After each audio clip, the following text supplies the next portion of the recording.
નારેશ્વર માં અને ધૂણી ધિકાવી લીમડા નીચે જઈને નારેશ્વર માં આ ધૂણી ધિકાવી લીમડા નીચે જઈને નારેશ્વર માં આ હતું એક દી કેવું જંગલ અરે જવા નીકળ્યો હિમાલય ને આવ્યો નારેશ્વર માં આ જવા નીકળ્યો હિમાલય ને આ વાપિસ જા કહી સંતે પાછો વાળ્યો નારેશ્વર માં આ વાપિસ જા કહી સંતે પાછો વાળ્યો નારેશ્વર માં આ ઈચ્છા તારી ફળશે જા દક્ષિણ માં નારેશ્વર માં આ ઈચ્છા તારી ફળશે જા દક્ષિણ માં નારેશ્વર માં અને ભાગ્ય જુઓ ભક્તો નું ખેંચી લાવ્યું નારેશ્વર માં આ ભાગ્ય જુઓ ભક્તો નું ખેંચી હતું એક દી કેવું જંગલ ઘોર નારેશ્વર માં હતું એક દી કેવું જંગલ ઘોર અને આજુબાજુ ગીચ ફાફડા થોર નારેશ્વર માં આજુબાજુ ગીચ ફાફડા હિંસક પશુઓ સરપો ચારે કોર નારેશ્વર માં હિંસક પશુઓ અનમલીન સત્વો ખૂબ જ હરામ ખોર નારેશ્વર માં આ મલીન સત્વો ખૂબ જ હરામ એક મજાનું કૌતુક દેખે રંગ નારેશ્વર માં હા એક મજાનું કૌતુક દેખે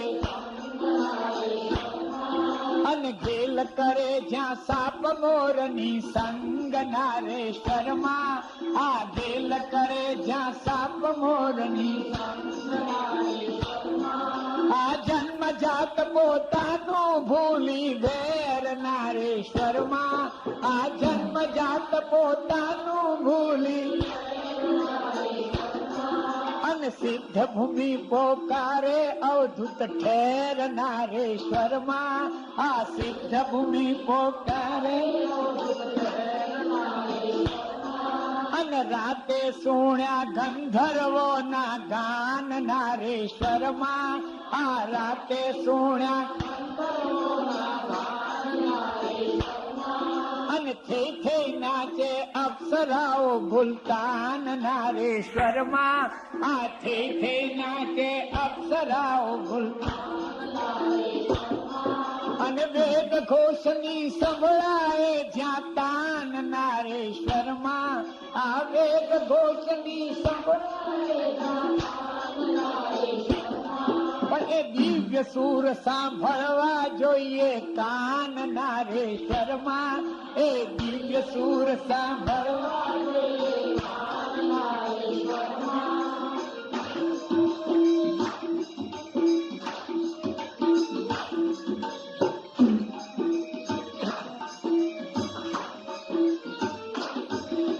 રેવા પણ વહેતી તેવી ગંભીર નારેશ્વર માં આ રેવા પણ વહેતી કેવી ગંભીર અને હર હર ઓમ ઓમ ગાય એના નીર નારેશ્વર માં હર હર ઓમ ઓમ સુણે સ્વર્ગ ના દેવો થઈને સ્થિર નારેશ્વર માં આ સુણે સ્વર્ગ ના દેવો થઈને સ્થિર અને શંકા કોઈ કરશો નહીં લગીર નારેશ્વર માં આ શંકા કોઈ આ રંગ સંગ થી લીમડો ધરતી ચૂમે નારેશ્વર માં આ રંગ સંગ થી લીમડો ધરતી ચૂમે અને ત્યજી કટુતા મીઠો થઈને ઝૂમે નારેશ્વર માં આ ત્યજી કટુતા મીઠો અરે વૃક્ષો પણ બદલે પોતાનો સ્વભાવ નારેશ્વરમાં. આ વૃક્ષો પણ બદલે પોતાનો અને દ્રઢ શ્રદ્ધા જો હોય તો શું અસાધ્ય નારેશ્વરમાં. અને દ્રઢ શ્રદ્ધા જો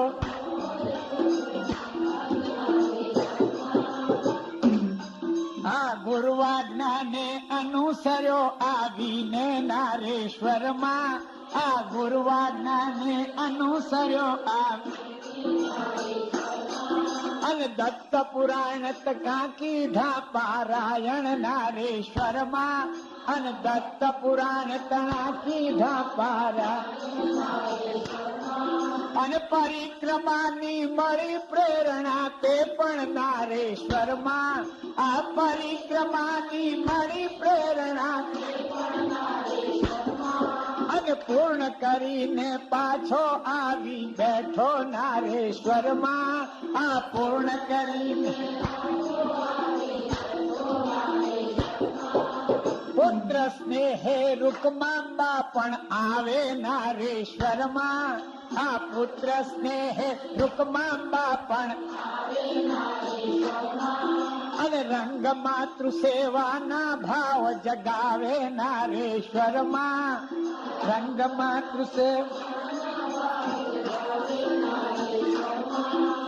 માતૃતીર્થ નું કીધું છે નિર્માણ નારેશ્વરમાં. આ માતૃતીર્થ નું કીધું છે નિર્માણ અને જાણે ઉગ્યો માતૃ ભક્તિ ભાણ નારેશ્વરમાં. આ જાણે ઉગ્યો આ જાણે ઉગ્યો માતૃ ભક્તિ ભાણ નારેશ્વરમાં.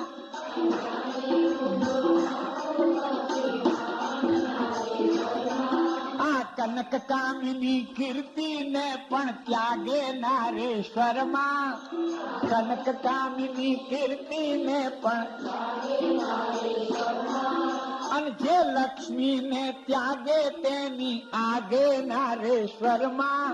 આ જે લક્ષ્મી ને ત્યાગે તેની શિષ્ય ગુરુ સંબંધે લાગે શિષ્ય ગુરુ સંબંધે ક્રાંતિ લાગે નારેશ્વરમાં. શિષ્ય ગુરુ સંબંધે ક્રાંતિ લાગે નારેશ્વરમાં. અને દીક્ષા ને કંઠીની ભ્રાંતિ ભાગે નારેશ્વરમાં. અને દીક્ષા ને કંઠીની આ આવે તન મન ના કઈ રોગી રોતા નારેશ્વરમાં. આ આવે તન મન ના કઈ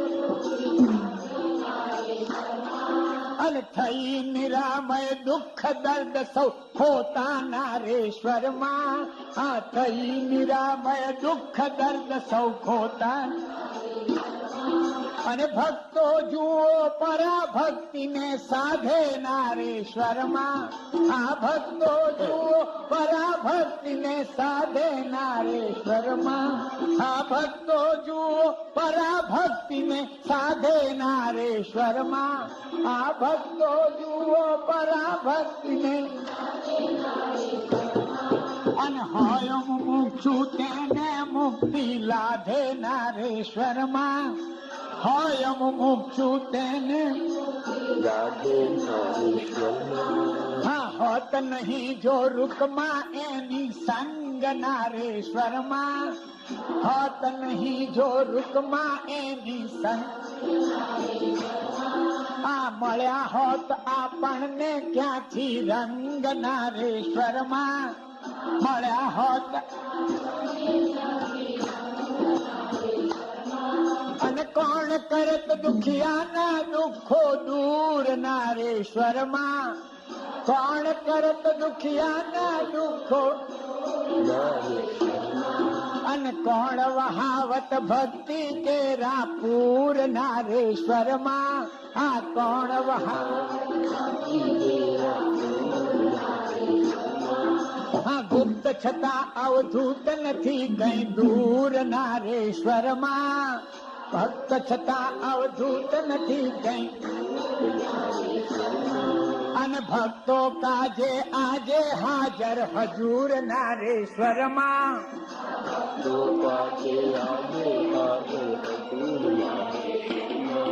અને તેથી ભક્તો નાચે ગાંડા તૂર નારેશ્વરમાં.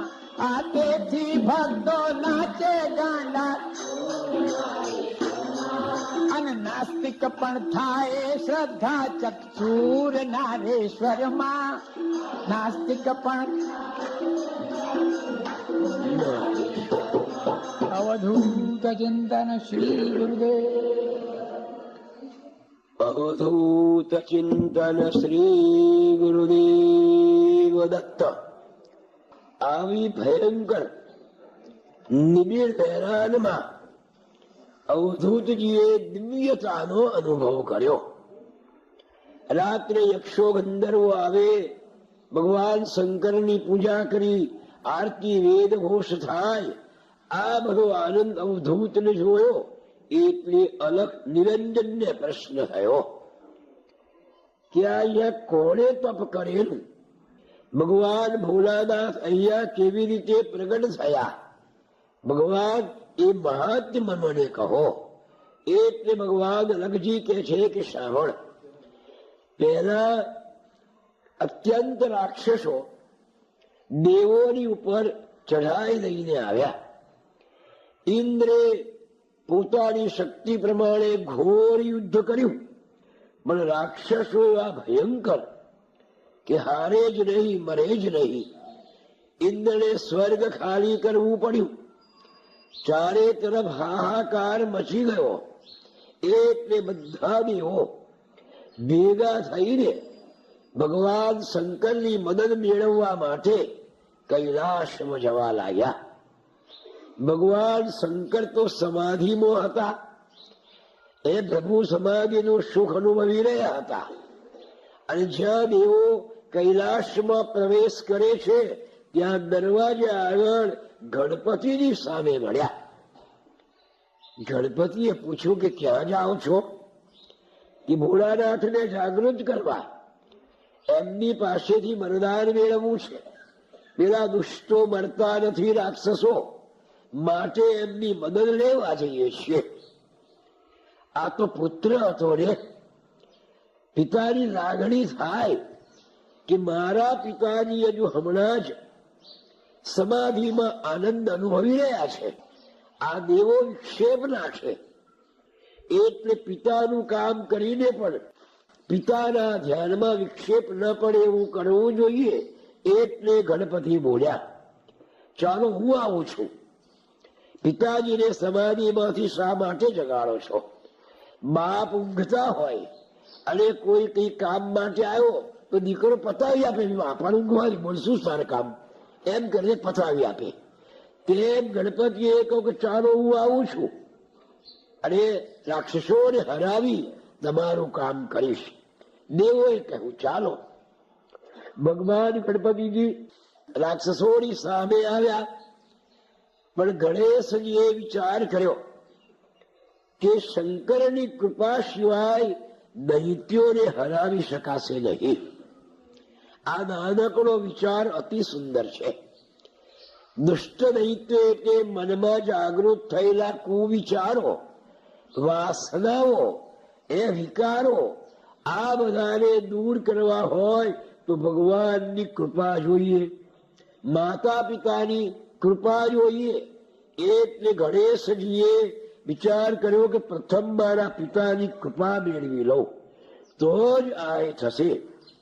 ભગવાન ગણપતિજીએ નર્મદાના કિનારે જઈને પોતે રાક્ષસોને મળવા માટે, મારવા માટેની શક્તિ મેળવવા ત્યાં નર્મદાના કિનારે તપ કરવા બેસી ગયા. 1000 વર્ષ સુધી એમણે તપ કર્યું. ભોળાનાથ પ્રસન્ન થયા. ભોળાનાથ પ્રગટ થયા કે ગણેશ માગ માગ, તારે શું જોઈએ છે? કે ભગવાન આ રાક્ષસો દેવોને ત્રાસ આપી રહ્યા છે, મને એવી શક્તિ આપો કે હું રાક્ષસોને હરાવીને દેવોને એમના દુઃખમાંથી મુક્ત કરું. ભગવાન શંકરે કહ્યું કે તથાસ્તુ. ભગવાન તો પોતાનો કોઈ આકાર નથી, પોતાનો કોઈ નિર્ગુણ છે, પણ આ ગણેશની તપથી, ભક્તોના તપથી ભગવાન સગુણ બને છે. હા, ભગવાન તો નિર્ગુણ છે, પણ નિર્ગુણ સગુણ કેમ બને છે? ભક્તોનો પ્રેમ એમને સગુણ બનાવે છે. બાકી રંગ નથી, રૂપ નથી, કશું નથી, પણ જે પ્રમાણે ભક્તો ઈચ્છા કરે એ પ્રમાણે ભગવાન રૂપ ધરે છે. અને ભક્તો જે નામ આપે એ નામ ભગવાન સ્વીકારી લે છે. એ માટે તો શંકર જેવા ઉદાર બીજા કોઈ નથી. લાખો નામ હશે. કોઈ મોહન નામનો માણસ જો ભગવાનની બાળની સ્થાપના કરે તો મોહનેશ્વર નામ પાડી દે. જો ઝાડ નીચે ભગવાન પ્રગટ થાય તો ઝાડેશ્વર નામ પાડી દે. જો કોઈ કોટમાંથી ભગવાન નીકળે ખોદતા ખોદતા તો કોટેશ્વર નામ પાડી દે. જો ખાડામાંથી નીકળે તો ખાડેશ્વર નામ પાડી દે. જે નામ આપવું હોય તે આપો. ભગવાન ભોળાનાથ એવા ઉદાર છે.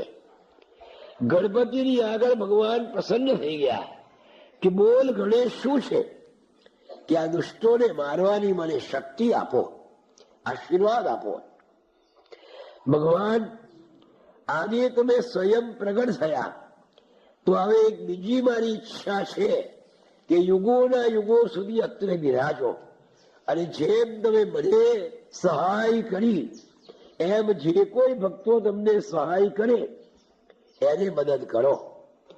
ભગવાને કહ્યું શોભીશ. શું નામ આપીશું? ગણેશ. ગણેશે કહ્યું તમને શું નામ આપું ભગવાન? પણ તમે આજે કોડીઓ પહેરી છે. તે દિવસે જ્યારે પ્રગટ થયા ત્યારે ભગવાન શંકરે કોડીઓનો પોશાક પહેર્યો હતો. કોડીઓની માળા, કોડીના બાજુબંધ, જટામાં પણ કોડીઓ લગાડેલી, એટલે કોડીને કરદપ કે સંસ્કૃતમાં. એટલે ભોળાનાથનું નામ પાડ્યું કપરદીશ. કપર્દ કે એટલે કપરદીશ્વર. નર્મદાના કિનારે એ કપરદીશ્વરનું સુંદર મંદિર, અત્યંત ચમત્કારી ભગવાનનું બાણ હજારો વર્ષ સુધી પૂજાયા. પણ પછી કાળના ઝપાટામાં પવન ફૂંકાયા, અતિશય નર્મદાના પાણી આવ્યા અને આ ભગવાન શંકરનું બાણ પેલું દેવળ તૂટી ગયું અને રેતીમાં દટાઈ ગયું. 1000 વર્ષ સુધી ભગવાન દટાયેલા રહ્યા. કોઈને ખબર નહીં કે કપરદીશ્વરનું બાણ અહીંયા પૃથ્વીના પેટાળામાં આ પ્રમાણે દટાયેલું છે. રેતીના થળ બાજી ગયા. હવે ભગવાન ભોળાનાથને એમ કરતા કરતા કલયુગ આવ્યો. કલયુગમાં લોકોનું રક્ષણ કરવું છે. એક મહાપુરુષને પોતાના સ્થાનમાં લાવીને પોતાને લીલા કરવી છે. એટલે ભગવાન શંકરે 1000 વર્ષ પછી સાયરના જે નામદાર હતા એના કારભારી નારોપંત ભગવાન શંકરના પરમ ભક્ત હતા. એ નારોપંતને રાત્રે સ્વપ્ન આપ્યું કે મને તું કાઢ, હવે મને તું બહાર કાઢ. મારે હવે લીલા કરવી છે, સ્થાનને સહેબ સુંદર બનાવવું છે, એ નૈમિષારણ્ય બનાવવું છે, માટે મને તું કાઢ. 1 દિવસ, 2 દિવસ, 3 દિવસ, 3 દિવસ નારોપંતને આ પ્રમાણે સ્વપ્ન આવ્યું. એટલે નારોપંતે સાયરના લોકોને ભેગા કર્યા કે જો ભાઈ એક વાત સાંભળો, મને 3 દિવસથી એક સ્વપ્ન આવે છે કે નર્મદાના કિનારે પેલા વૃક્ષ આગળ એક ખાડો છે, ત્યાં જાણે કે ભગવાન દટાઈ ગયેલા છે, મને કાઢ એમ કે છે. તો આપણે બધા પ્રયત્ન કરીએ કે ચાલો આખું સાયર ગામ પાવડા અને કોદારા અને તગાડા નયા આગળ પેલા નારોપંત અને પાછળ ગામના લોકો જોવા જાઓ બધા. ચાલો જ્યાં પેલું સ્વપ્નમાં જોયેલું વૃક્ષ જોયું, પેલો ખાડો જો કે બસ આ જ જગ્યા, અહીંયા ખોદો. અને સાયરના લોકો એને ખોદવા લાગ્યા. માટી કાઢવા લાગ્યા, રેતી હટાવવા લાગ્યા, અને એમ કરતા કરતા જોયું તો વિશાળ બાણ નીકળ્યો. ચારે બાજુ ખોદીને અત્યંત ભારે બાણ 50-100 માણસો ભેગા થઈ અને બહાર કાઢ્યા. નારવ પંત આનંદનો પાર ના રહ્યો. ભગવાને સ્વપ્નમાં કહ્યું હતું એવું જ ભગવાનનું તેજસ્વી બાણ નીકળ્યું કે હવે શું કરીશું, કે આપણે એમની સ્થાપના કરો. એટલે હાલમાં જે જગ્યા છે નારેશ્વરની, ત્યાંથી ઉચકીને બાણને એ જગ્યાએ લાવ્યા. નારો પંતે નાનકડું મંદિર બનાવડાયું, નાનકડી ધર્મશાળા જેવું કર્યું, અને ત્યાં આગળ મોટા મોટા પુનાના, મુંબઈના, વડોદરાના વિદ્વાન પંડિતોને બોલાવ્યા અને ભગવાન શંકરની પ્રતિષ્ઠા કરી. શિવલિંગને આવ્યું, પ્રતિષ્ઠા કરી. એટલે શાસ્ત્રીઓએ પૂછ્યું ગામ લોકોને કે બોલો, આપણે હવે આ શંકર ભગવાનનું નામ શું આપીશું?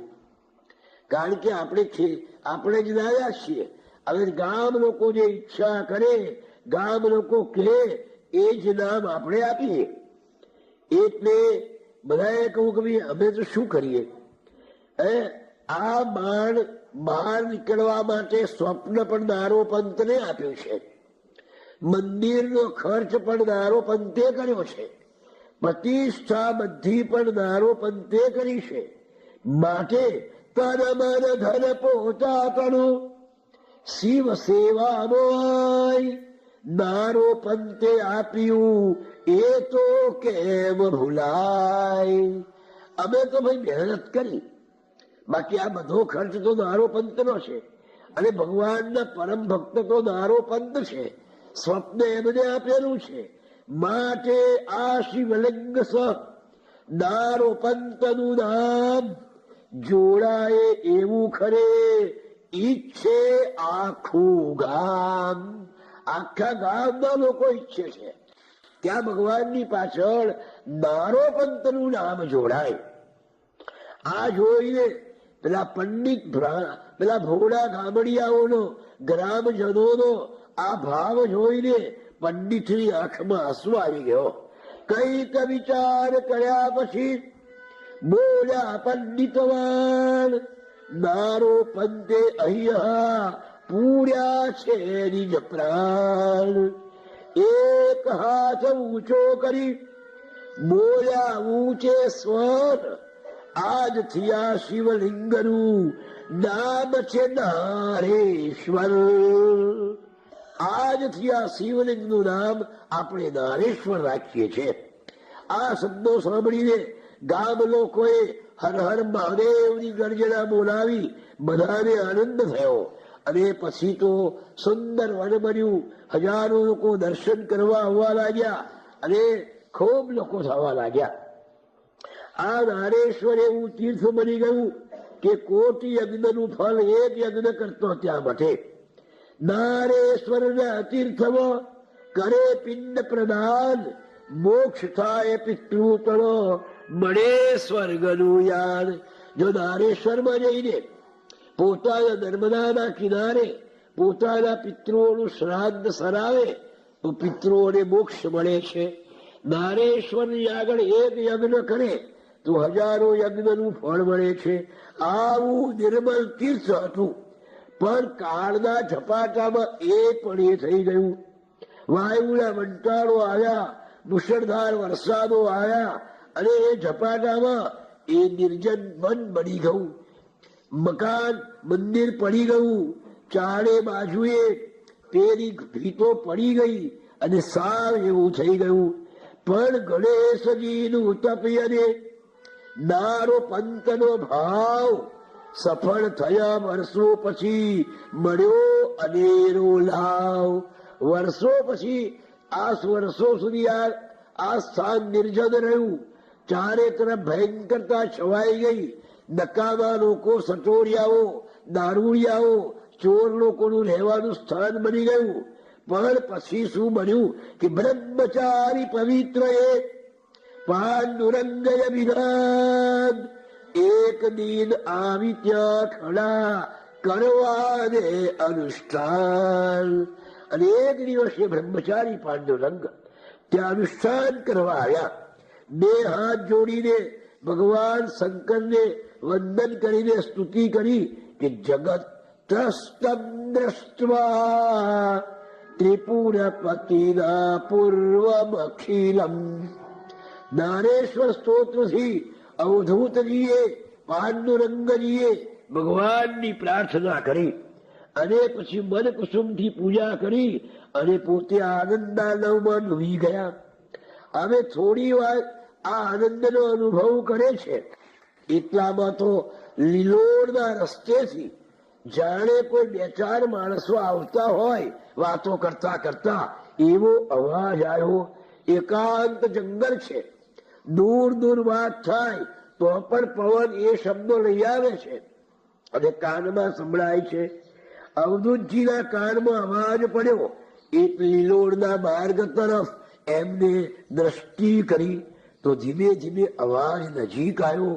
બે ત્રણ માનવ આકૃતિ જોઈ અવાજની દિશામાં પાસે આવી અવધૂતજીએ ઓળખી એ વ્યક્તિઓમાં એક રતનલાલ ત્રિપાઠી, બીજા લીલોડના વિઠ્ઠલભાઈ પટેલ અને ચોથા ત્રીજા દાસ કાકા. આ ચારે ત્રણેય જણા આવી પહોંચ્યા. ત્રણેય બ્રહ્મચારીને વંદન કર્યા, પોતાની કુશળક્ષેમ પૂછી. પછી દાસ કાકાએ થેલો ખોલ્યો અને થેલો ખોલીને અંદરથી બધી ખાદ્ય પદાર્થોની વસ્તુ કાઢવા લાગ્યા. રસોઈના વાસણ, થાળી, ચમચો, વાટકી, તપેલી, ઢોકણું, કળછી, લોટનો ડબ્બો, ઘી, સિંધવ, જીરું, એક પણ વસ્તુ બાકી રાખી નથી દાસે. આ બધું ત્યાં ગોઠવી દીધું. સામેના પીપળા તળા ઓટલા ઉપર ખાસ વ્યવસ્થિત ત્યાં ગોઠવી સાફ કર્યું ચોપાસ. આ બધું ગોઠવી દીધું. પછી ચારે બાજુ સાફ સુફી કરી. પછી ઘેરથી લાવેલા પવિત્ર ભોજન પાક બ્રહ્મચારી માટે દૂધની પૂરી ને શાક. ભગવાન દાસ કાકા પોતાને ત્યાંથી દૂધની પૂરી અને બટાકાનું કોરું શાક લાવ્યા હતા ભિક્ષા કરવા માટે. ખારી પીરસી પ્રેમથી જમાડ્યા સંત અનન્ય.